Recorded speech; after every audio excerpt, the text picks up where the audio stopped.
Hi, this is Dweezil Zappa, and you're listening to the Nothing Shocking Podcast. We're putting the band back together. The numbers all go to 11. I'm talking about bands that rock. Led Zeppelin. What about Sabbath? AC/DC. Motorhead. Does that mean it's louder? Is it any louder? Well, it's one louder, isn't it? We're not worthy. We're not worthy. Why don't you just make 10 louder and make 10 be the top number and make that a little louder?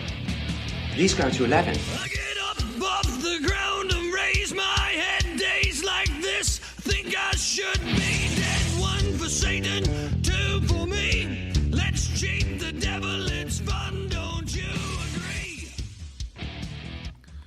Welcome to the Nothing Shocking Podcast. I'm your co-host, Jeff Untied, and with me in Dog Bowl Studios is my co-host, Coach Nez. You can find the Nothing Shocking Podcast on Libsyn or any pod catchers. You can find our Facebook page or Twitter at No Shock Pod. You can also find the Nothing Shocking Podcast on Rock Rage Radio every Tuesday evening at 10 p.m. Central Time. We would like to thank Bob Zero for his technical contributions. Our sponsor is Ragged Records in downtown Rock Island, Illinois, soon to be coming back to downtown Davenport, Iowa. We would like to thank the Hong Kong Sleepover for letting us use their music for our intro and bumper ending. Our guest tonight is Dweezil Zappa. The one and only Dweezil Zappa. What an awesome interview that was. It was fun. Well, a lot of people don't realize this, but during the COVID-19 pandemic, Dweezil Zappa and his business partners designed a business called rewardmusic.com. Yep. Jeff, tell us a little bit more about it. Yeah, Reward Music is designed for the artists, those that want to go out and have like a one-stop shop website where you put all your music, your downloads, your merchandise, everything into one unit, and then listeners can pay per download, or they can do a subscription, and if they can donate, and if your higher listeners can get access to exclusive content, is the way I understood it. So, what in essence, for people that really don't understand all that is, it is crowdfunding, Patreon. It's also a Spotify. It's also a Libsyn and Apple Music all in one for artists to offer their music by either you can buy it tangible product, you can order it, purchase it. You can also download it or stream it. Yep. So it's all optional for you. There's also a place on there where you can have your own store. So whether you're a artist or a podcast or even like a public relations publicist company, you can run your business through rewardmusic.com. And it's really brilliant because it's putting more money in the artist pocket. And like how we say that Spotify steals music from artists. Pennies on the dollar. What do they say? Like a quarter of a penny per download or something like that. So in essence is that this gives it the artists more leverage and more manageable income for oneself. Agree? Yeah. Well, let's get right to his interview. Good night.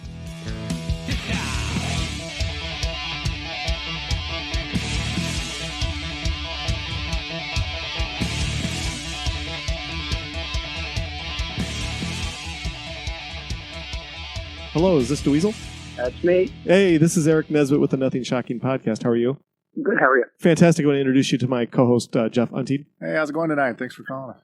Good, how are you guys? Fantastic. Good. So we'd like to send a big thank you to Megan for setting this up with us. She's been great with her correspondence. So please send her a thank you from us once again. Sure. Oh, fantastic. So let's talk about Reward Music. Our listeners might not be know of Reward Music. Maybe you could explain exactly what Reward Music is. Okay. Well, without it sounding like an infomercial, it's a product that has been created to help all artists. It is made specifically to be humane technology, and really what that means is that the data that is being created from an artist's fan paid for fan site that's powered by Reward Music is the artist and the fans keep that together in their own space. It's not being sold off. Reward Music does not take that data and do anything with it, because once fan base and community is established in an artist page, that is in control of the artist. The artist gets 100% of the sales they make, and they are able to reward the fans for all of the support the fans give them through automatic points, where the more you do, the more you watch, the more comments you make, the more you involve yourself in the community, the more purchases you make. Whatever you do that supports your favorite artist, you earn points as a fan, and you're able to then get T-shirts and music and other things for better pricing, and also access to exclusive content that other people won't be able to see. If you have a certain amount of fan points, you're going to unlock content that's specifically for you. And this whole thing is designed to help artists have a completely independent way to have direct connection with their fans and become sustainable in a world where artists are being undervalued in every capacity.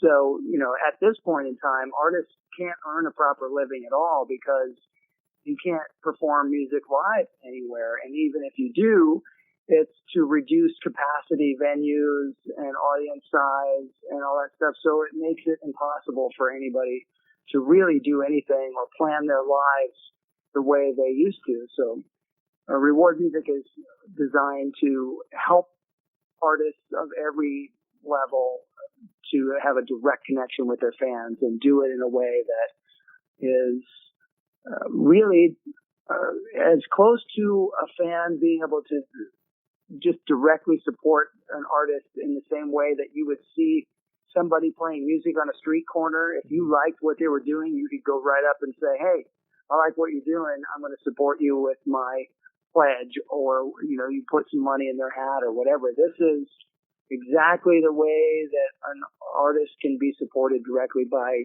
someone who feels moved by their music. And that's the whole thing, is a direct connection. So pardon my ignorance, but how does Reward Music compare with different business platforms such as Patreon or Bandcamp or crowdfunding or anything like that? How would you say a comparison to those other business ventures? So the difference is that Reward Music is able to do several giant things for an artist all in one place that these other platforms you mentioned aren't focused on. So what I mean is, ultimately, you would have to have 4 or 5 different platforms to be able to compete with what Reward Music can offer in one integrated platform. So Reward Music becomes not only your website, it becomes your merchandise store where everything can be fulfilled, whether it's a digital download or a T-shirt that's being made on demand, or anything that you have in stock can be shipped, and all of these things. So you're a merch store. You are a complete broadcast channel. You have the ability to have pay-per-view, live events. You can host podcasts and make those subscription-based. You have the ability to do live streaming, which you could live stream guitar lessons if you wanted, and you could have that behind a paywall. You have everything that you could possibly do to add value to your content all in one place. And that's the whole goal, is to make all of an artist's content easily findable all in one place. And then you have the ability to reach your entire audience with direct communication. And once there are abilities to play live music again, we have a totally integrated system where the whole email platform is tied to the calendar, which there isn't anything out there that does what Reward Music can do as far as that goes. So it's a lot of industry-leading tools. For example, another thing that it does is, if you're selling merch and you sell merch in all 50 states, it can calculate the taxes in each state and then spit it out to QuickBooks. Every single thing that this platform can do is designed to help artists be as independent as possible and have the least amount of people involved in their business practices. So this is a turnkey business solution for any kind of independent artist, but also any label artist can benefit from this as well. So, again, I don't want it to be a whole infomercial, but it is kind of a different and difficult thing to explain all in one fell swoop because it does so much, and it's I guess one of the easiest ways to give you the overview is if the internet was created today, it would be much more clear for an artist to say, hey, it would be great. I'd like one place where I could put everything I do and make it easier for anyone to find it all in one place. And once they get there, make it easy for them to make a purchase or get in touch or be part of a community without ever having to leave. And if you look at businesses like Amazon or Apple, they don't use social media to get your attention. They don't make advertisements like that. They have your email. They get to you directly because you gave them permission to reach out to you. And artists, if they look at the success of business models like that, where once you go to a website like Amazon or Apple, you're not supposed to leave. They don't want you to leave. They want you to stay there and get everything that they have to offer. And artists are being trained to do the opposite. Artists are being trained to have a website that then tells you to go to 7 other places. Go to my Facebook, go to my Instagram, go to my Twitter, go to my this, go to my that. And every time they do that, they're giving away all of their content, and all of the fans that follow them there are giving away their emails to those platforms. And the artist never has a way to get in touch with them directly. So again, if the internet was created today, artists would say, yes, I'd like to collect all of my fans' emails and have this permission-based fan base so that I could market to them directly and tell them, hey, I got this new thing, or I have all these things, and they're all right here. And that's what this is designed to do, because ultimately, for the future of artists' career sustainability, they need to have the actual ability to reach their fans directly and have their fans understand that the best way to support the music that they love is to support the artist directly. Good, Jeff. Yeah, so I got on there last night and I was looking at your content. And I saw they had on there the dinosaur binge watching sessions. So it was about a song called Dinosaur. And in the video you talk about, I'm going to get this wrong, but exonchrony? Oh, xenochrony. Xenochrony, yeah. Can you talk about that a little bit? Sure. So what xenochrony is a term that my dad came up with for a procedure that he was doing long before computers became the way that you dealt with editing audio. And what he used to do was he would take 2 different audio sources, things that were unrelated, and then he would create a collage where he would make one thing go with another. So you could have, like I said, unrelated performances that then become a whole new piece of music just by the way they're edited together. And the way that you used to have to do it was you had to have 3 tape machines, and you would have the 2 pieces that you wanted to glue together, that you'd start at a particular point in time, and they would be in sync as well as they could be in sync for 2 different sources. And those 2 different sources would then be going to a third machine, which would capture the 2 of them happening at once. And my dad used to do this in the 70s and into the 80s and created a lot of music that sounds as though it took place, but it never did. So a guitar solo from one song that was performed with one band in, let's say, 1974 could be added to a backing track from a band that he recorded on tour where it was 7 years later, and he was able to have a totally new performance that never took place, yet when you hear it, it sounds like there's all this interplay and it's this amazing live performance, yet it's just a collage. So that's the beauty of this kind of idea, and a lot of music can be created that way.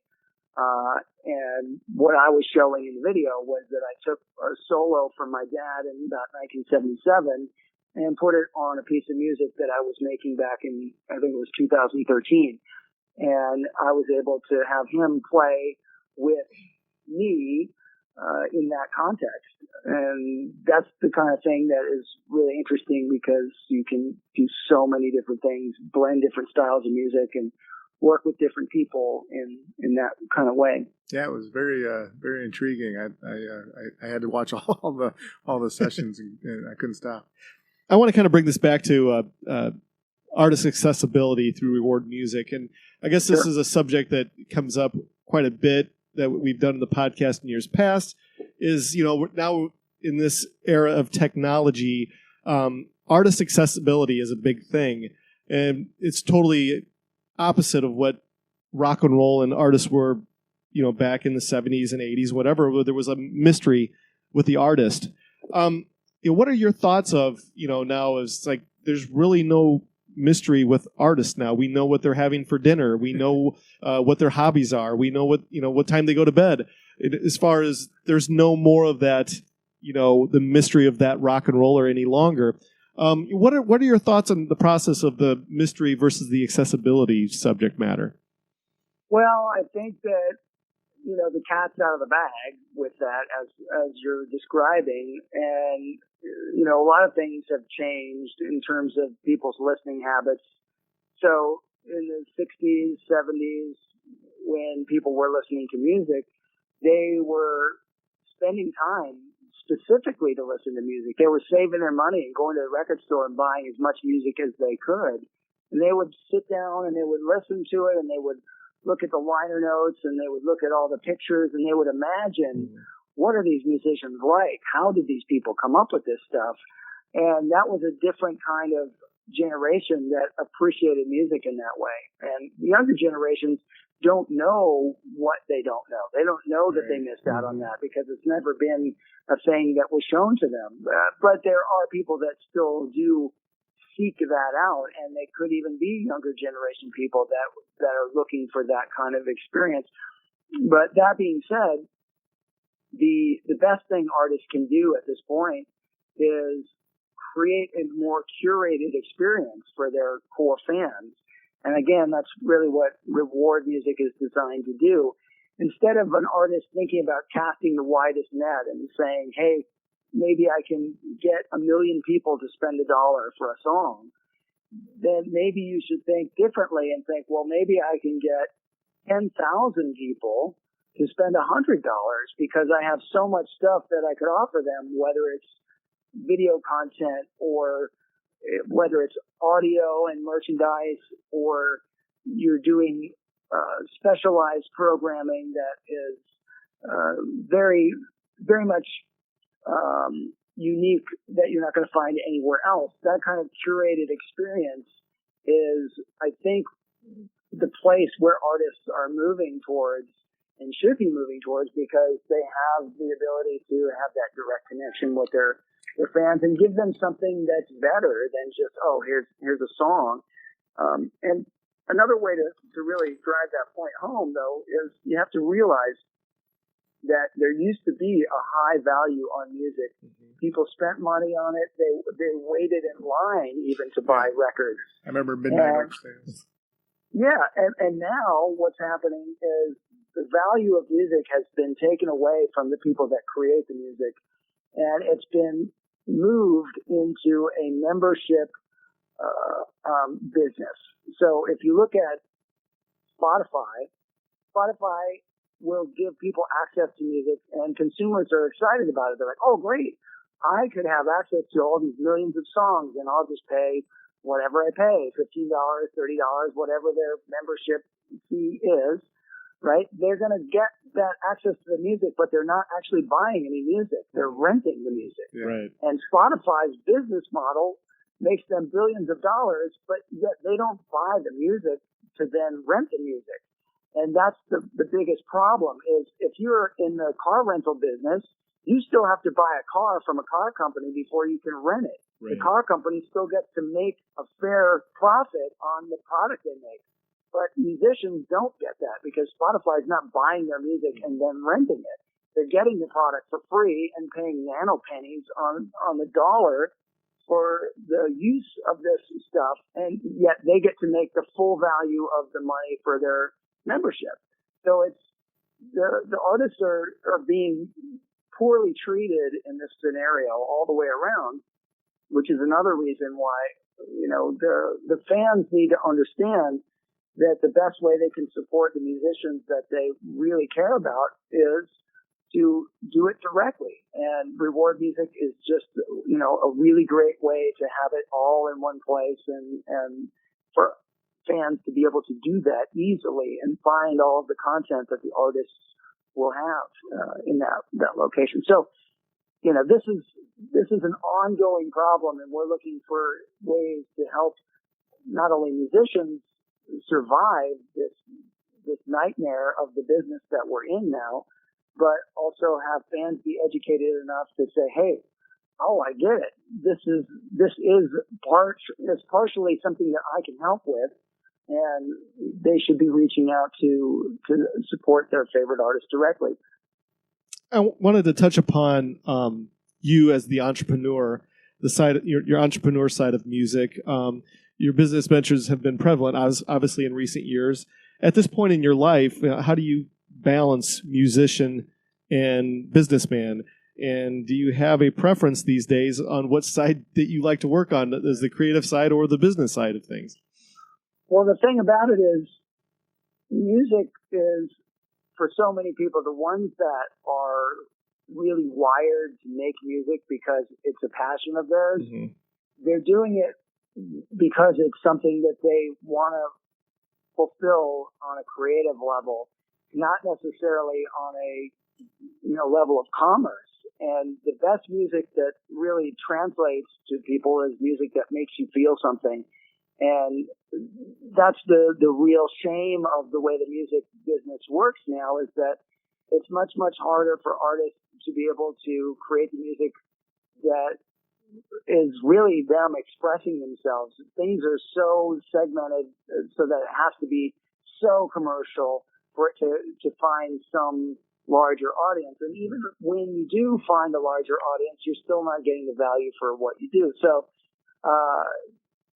what I'm getting at here is I'm still motivated to make music because I love music, and that's what my dad did to begin with. If he made music that other people liked, that was a bonus, but that wasn't the reason he was making music. He made it because that's just the creative pursuit that he enjoyed the most.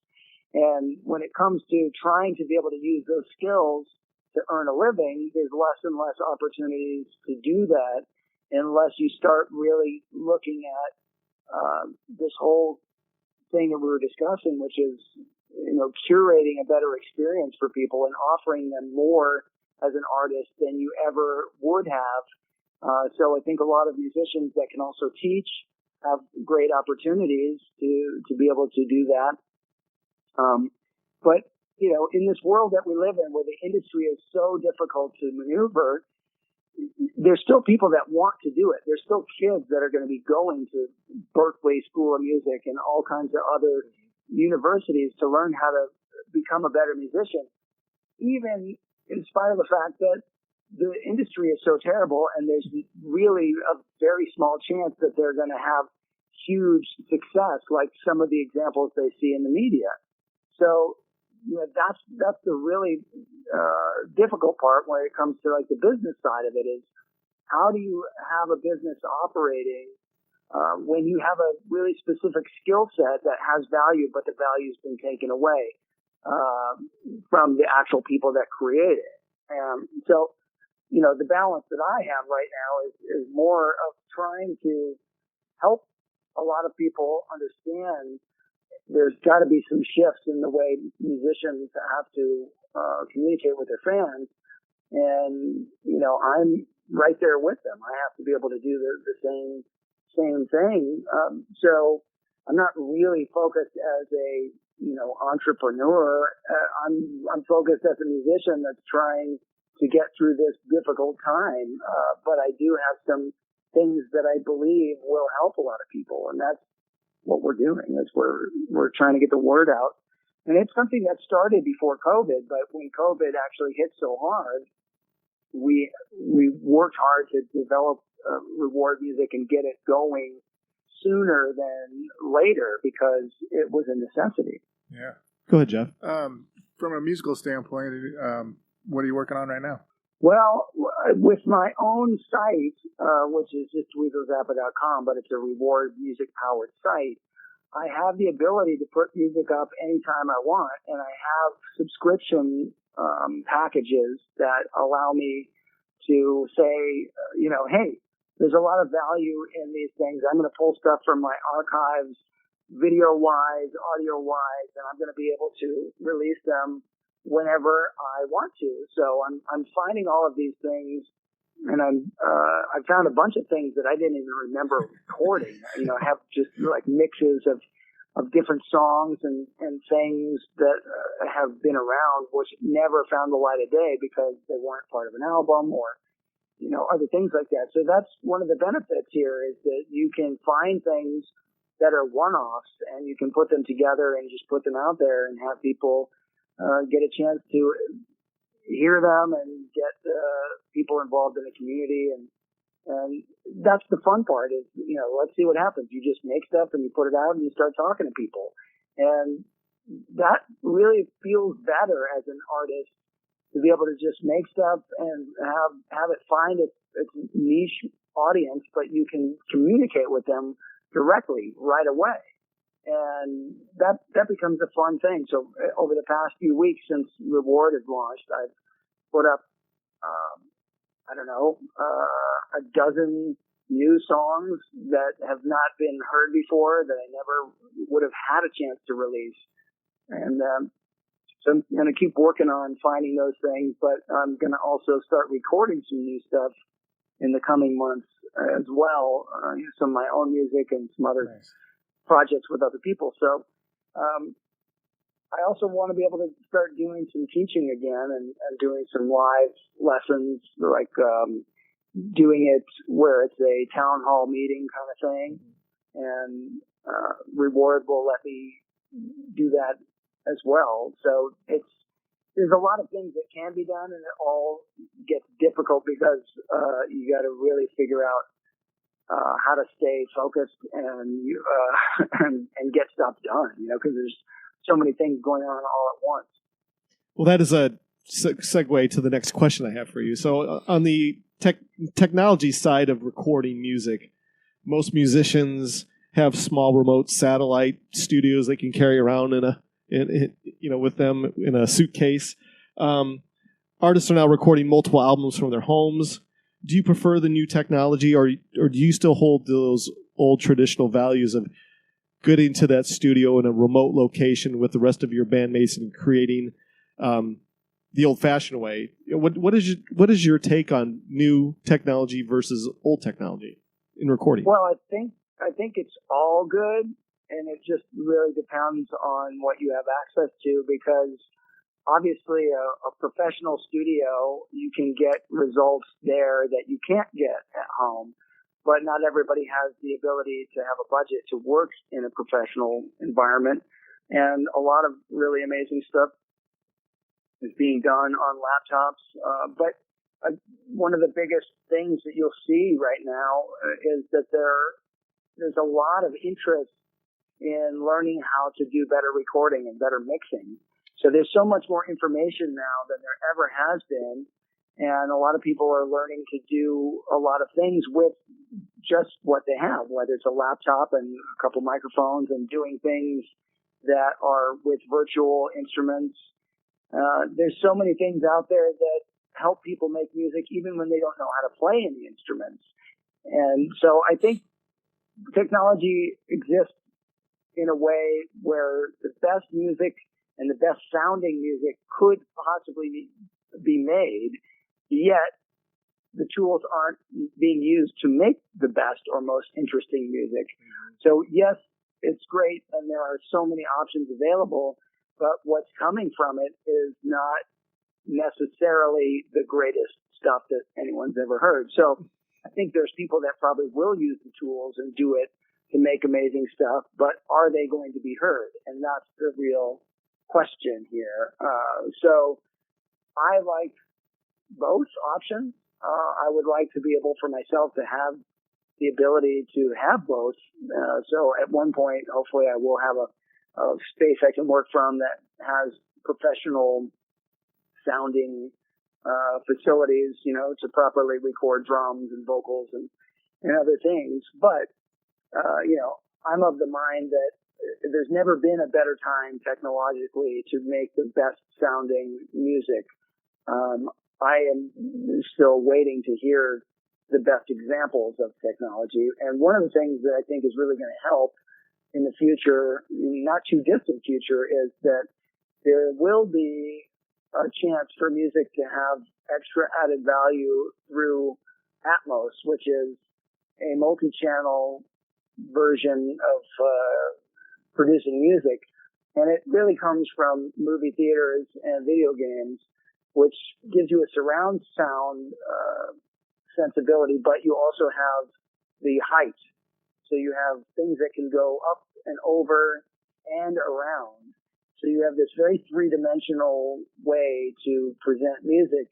And once that really becomes something that people are used to, where you have headphones and you're listening on your phone as you're traveling around, and you can hear this stuff spin around your head or go up and over your head and down your back, music is going to be a different experience altogether. And right now there's a lot of music, whether it's catalog music from legacy artists or new artists, that are starting to use this technology, and this stuff is going to become more prevalent soon.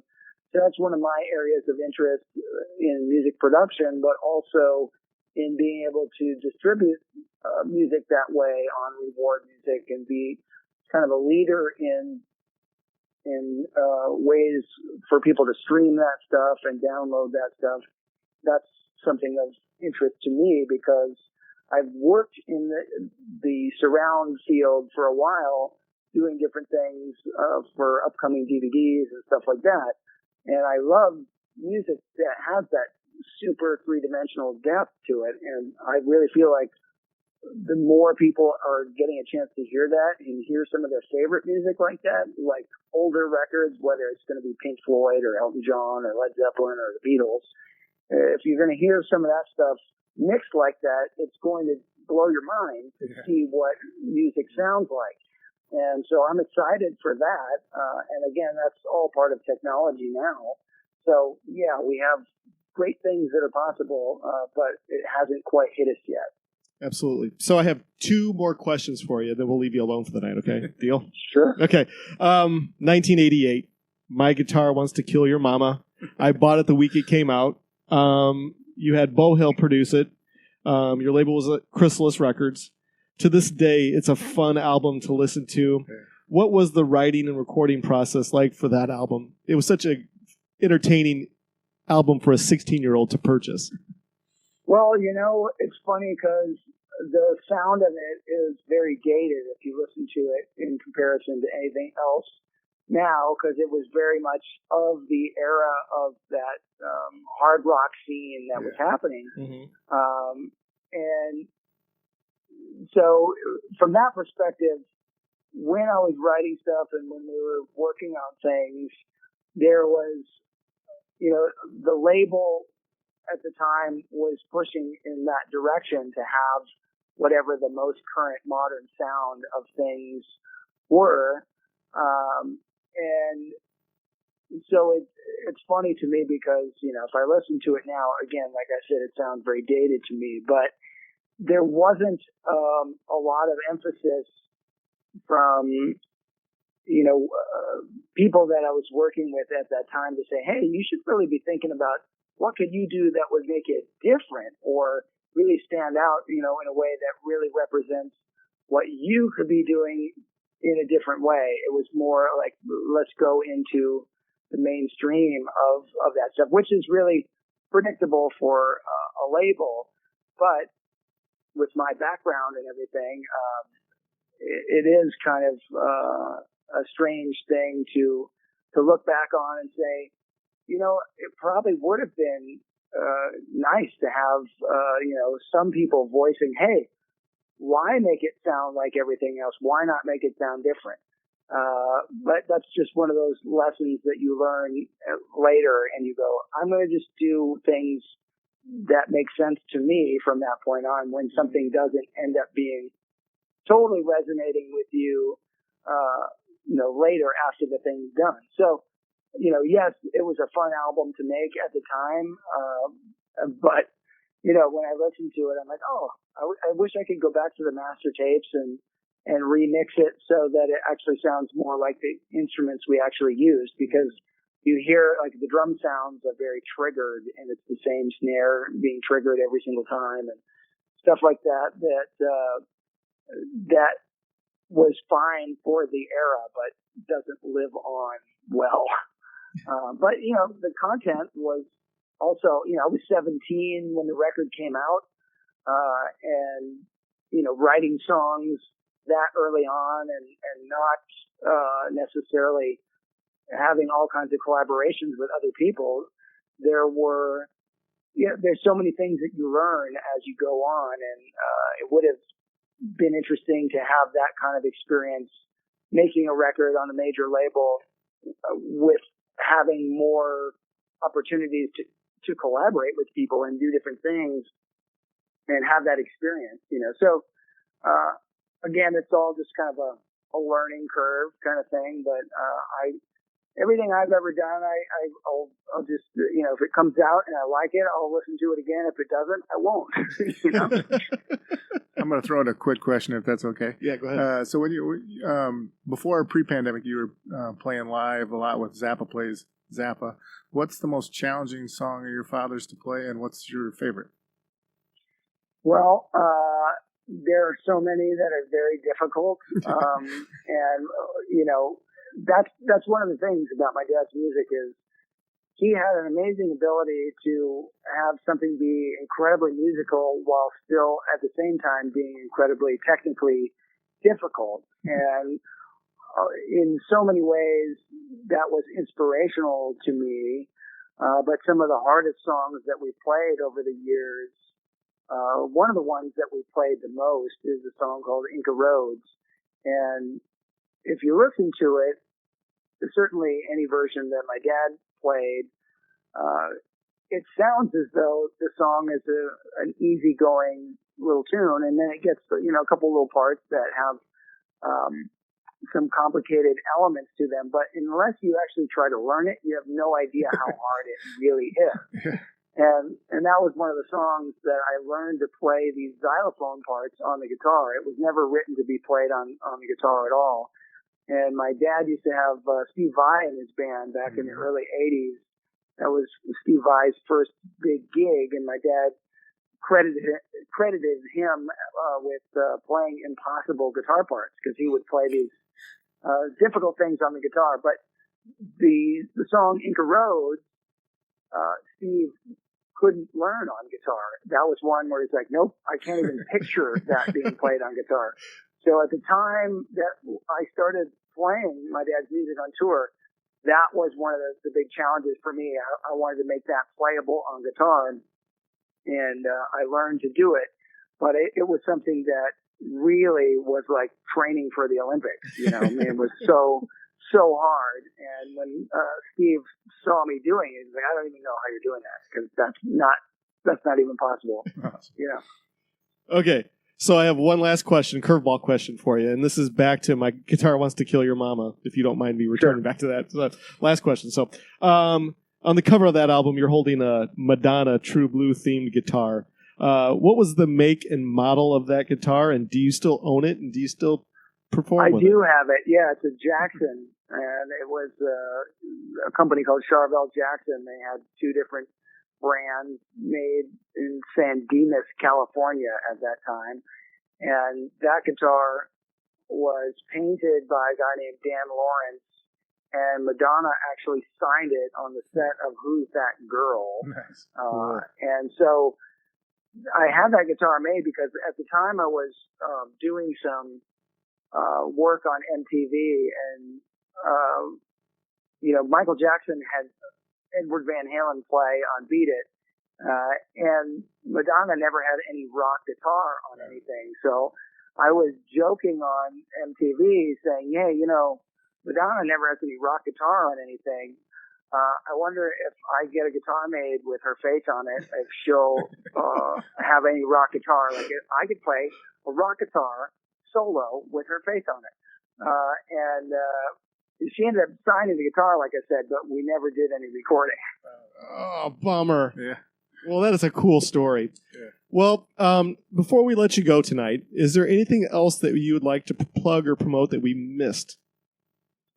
Well, I think one more thing, if we go back to Reward Music, one other detail that for people that are, again, considering supporting their favorite musicians directly, here's another thing to keep in mind.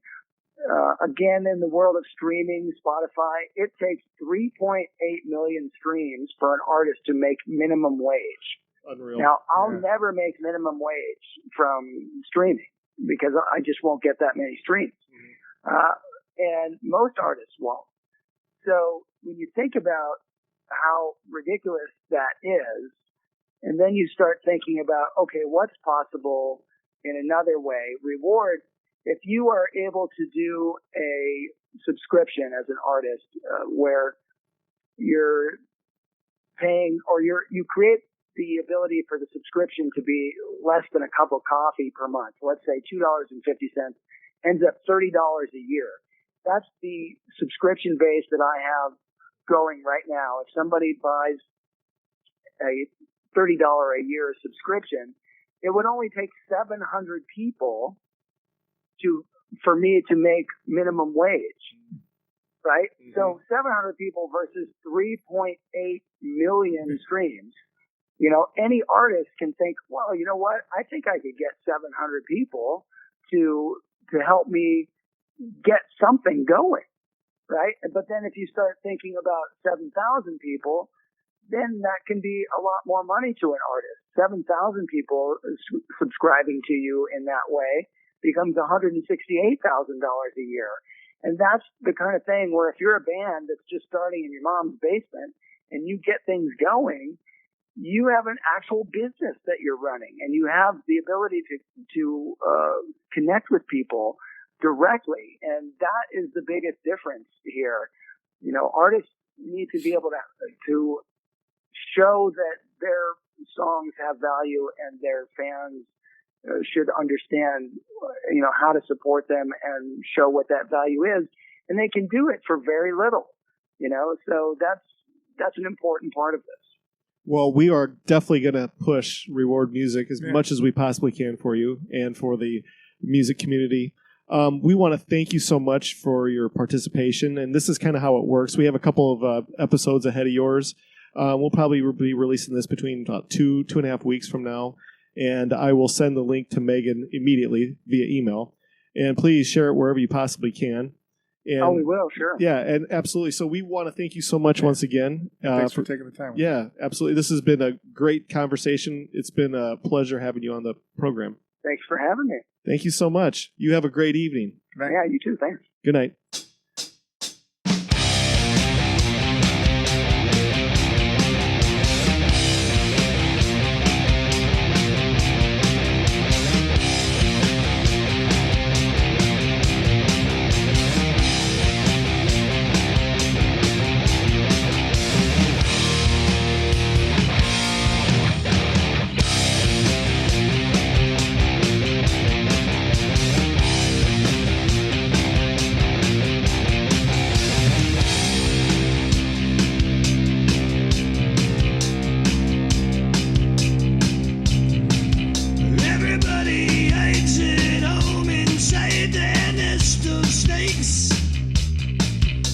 Everybody grinds the stone and makes their own mistakes.